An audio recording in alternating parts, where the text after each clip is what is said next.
Palestinian nationalism is the national movement of the Palestinian people. It has roots in the national liberation movements emerging in the 19th and 20th centuries, calling for the rejection of colonialism, and movements calling for national independence. In opposition to Pan-Arabism, Palestinian nationalism has emphasized Palestinian self-determination and has rejected the historic occupation of the Palestinian territories by Israel and the non-domestic Arab rule by Egypt over the Gaza Strip and Jordan over the West Bank. Background: before the development of modern nationalism, loyalty tended to focus on a city or a particular leader. The term nationalismus, translated as nationalism, was coined by Johann Gottfried Herder in the late 1770s. Palestinian nationalism has been compared to other nationalist movements, such as Pan-Arabism and Zionism. Some nationalists argue that the nation was always there. Indeed, it is part of the natural order, even when it was submerged in the hearts of its members. In keeping with this philosophy,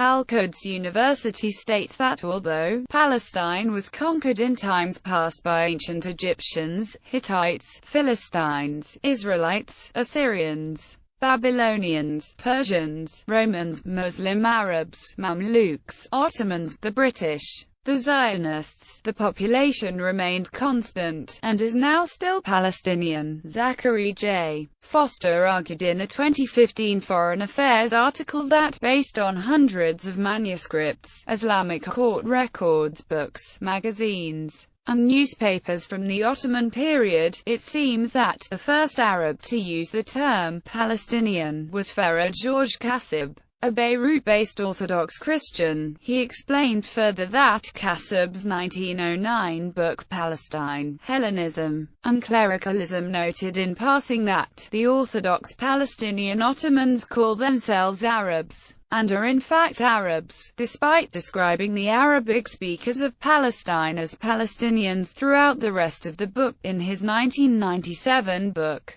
Palestinian Identity: The Construction of Modern National Consciousness, historian Rashid Khalidi notes that the archaeological strata that denote the history of Palestine, encompassing the Biblical, Roman, Byzantine, Umayyad, Fatimid, Crusader, Ayyubid, Mamluk and Ottoman periods, form part of the identity of the modern-day Palestinian people, as they have come to understand it over the last century, but derides the efforts of some Palestinian nationalists to attempt to, anachronistically, read back into history a nationalist consciousness that is, in fact, relatively modern. Khalidi stresses that Palestinian identity has never been an exclusive one, with Arabism, religion, and local loyalties playing an important role. He argues that the modern national identity of Palestinians has its roots in nationalist discourses that emerged among the peoples of the Ottoman Empire in the late 19th century, which sharpened following the demarcation of modern nation-state boundaries in the Middle East after World War I. He acknowledges that Zionism played a role in shaping this identity, though it is a serious mistake to suggest that Palestinian identity emerged mainly as a response to Zionism. Khalidi describes the Arab population of British Mandatory Palestine as having overlapping identities, with some or many expressing loyalties to villages, regions, a projected nation of Palestine, an alternative of inclusion in a Greater Syria, an Arab national project, as well as to Islam. He writes that local patriotism could not yet be described as nation-state nationalism. Israeli historian Chaim Derber, a professor of Islamic history at Hebrew University of Jerusalem, traces Arab nationalism back to a 17th-century religious leader, Mufti Khair al-Din al-Ramli, who lived in Ramla. He claims that Khair al-Din al-Ramli's religious edicts, collected into final form in 1670 under the name al-Fatawa al-Qahiriyya, attest to territorial awareness.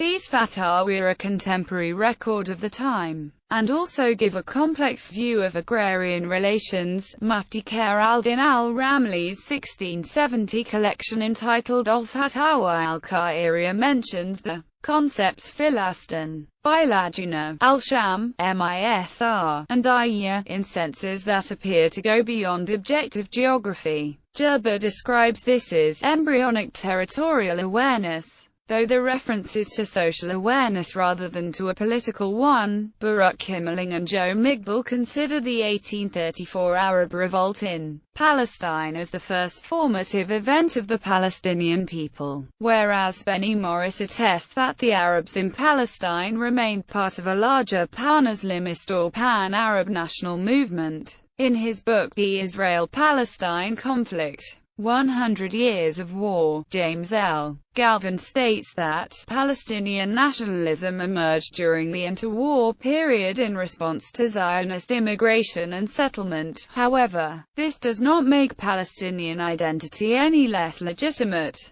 The fact that Palestinian nationalism developed later than Zionism, and indeed in response to it, does not in any way diminish the legitimacy of Palestinian nationalism or make it less valid than Zionism. All nationalisms arise in opposition to some other. Why else would there be the need to specify who you are? And all nationalisms are defined by what they oppose. Bernard Lewis argues it was not as a Palestinian nation that the Palestinian Arabs of the Ottoman Empire objected to Zionists, since the very concept of such a nation was unknown to the Arabs of the area at the time and did not come into being until later. Even the concept of Arab nationalism in the Arab provinces of the Ottoman Empire had not reached significant proportions before the outbreak of World War I. Daniel Pipes asserts that no Palestinian Arab people existed at the start of 1920, but by December it took shape in a form recognizably similar to today's. Pipes argues that with the carving of the British Mandate of Palestine out of Greater Syria, the Arabs of the new mandate were forced to make the best they could of their situation, and therefore began to define themselves as Palestinian. History. The collapse of the Ottoman Empire was accompanied by an increasing sense of Arab identity in the empire's Arab provinces, most notably Syria, considered to include both northern Palestine and Lebanon. This development is often seen as connected to the wider reformist trend known as al-Najah, which in the late 19th century brought about a redefinition of Arab cultural and political identities with the unifying feature of Arabic. Under the Ottomans, Palestine's Arab population mostly saw themselves as Ottoman subjects. In the 1830s, however, Palestine was occupied by the Egyptian vassal of the Ottomans, Muhammad Ali, and his son Ibrahim Pasha. The Palestinian Arab revolt was precipitated by popular resistance against heavy demands for conscripts,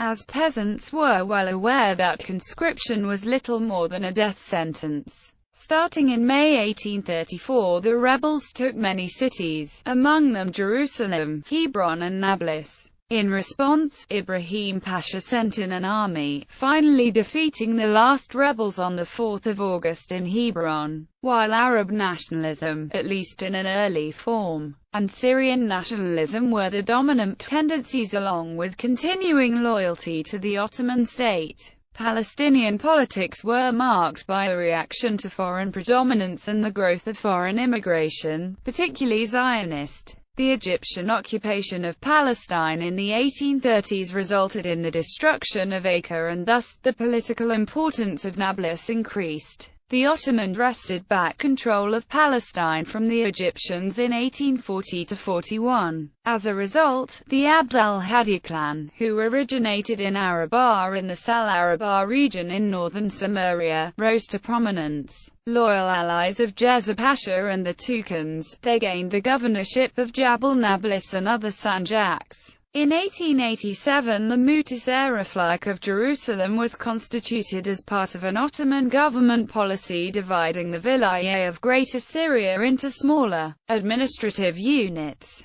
The administration of the Mutasarriflik took on a distinctly local appearance. Michel Compose records that, later, after the founding of Tel Aviv in 1909, conflicts over land grew in the direction of explicit national rivalry. Zionist ambitions were increasingly identified as a threat by Palestinian leaders, while cases of purchase of lands by Zionist settlers and the subsequent eviction of Palestinian peasants aggravated the issue. This anti-Zionist trend became linked to anti-British resistance to form a nationalist movement quite particular and separate from the pan-Arab trend that was gaining strength in the Arab world, and would later be headed by Nasser, Ben Bella, and other anti-colonial leaders. The programs of four Palestinian nationalist societies, Jamiat al-Iqqa wal AFAF, Al-Jamia al-Qurariyya al-Islamiyya, Shirkat al-Iqtisaid al-Falastini al-Arabi and Shirkat al-Tijara al-Wataniya al-Iqtisadiyya were reported in the newspaper Falastin in June 1914 by letter from R. Abu al-Salud.